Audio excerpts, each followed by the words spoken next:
why parenting is important.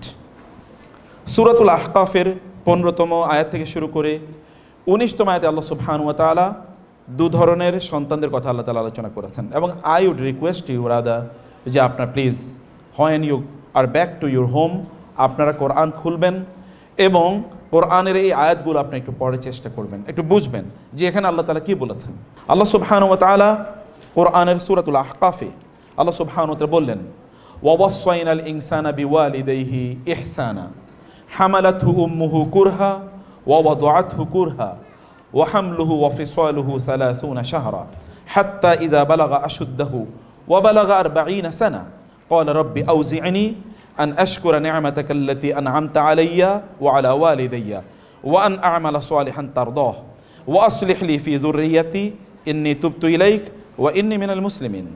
আল্লাহ সুবহানাহু ওয়া তাআলা একজন সন্তানের কথা এখানে বললেন, যিনি নিশ্চয়ই গুড প্যারেন্টিং পেয়েছেন অথবা because of a special blessing of Allah upon this child তিনি উত্তম সন্তান হিসেবে ডেভেলপ করেছেন। এবং তিনি কি করেছেন তার পরবর্তী জেনারেশনের জন্য, that is a story I am going to tell you ইনশাআল্লাহ। এবং অন্যদিকে আরেকজন সন্তানের কথা আল্লাহ সুবহানাহু ওয়া তাআলা বললেন এবং তিনি বললেন, ওয়াল্লাযী ক্বালা লিওয়ালিদাইহি উফিল লাকুমা আতাইদানিনি আন উখরাজা ওয়া ক্বাদ খালাতিল কুরুন মিন ক্বাবলি ওয়া হুমা ইস্তাগীসানিল্লাহ ওয়াইলাকা আমিন ইন্না ওয়া'দাল্লাহি হাক্কুন ফায়াকুলু মা হাযা ইল্লা আসাতিরুল আউয়ালিন।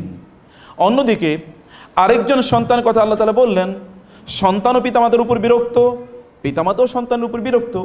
সন্তান বলছেন পিতামাতাকে উফিল লাকুমা, পিতামাতা সন্তানকে লক্ষ্যে বলছেন ওয়াইলুল লাকা, ওয়াইলুল লাকা ওয়া ওয়াইলাক। খুবই ডেঞ্জারাস, অত্যন্ত ভয়ঙ্কর, ডিস্ট্রাকটিভ দুটো শব্দ, উফ অ্যান্ড ওয়াইল। আমি জানি না, that could become a good example of bad parenting, good parenting and bad parenting. অতএব প্যারেন্টিং ইজ সো ইম্পর্টেন্ট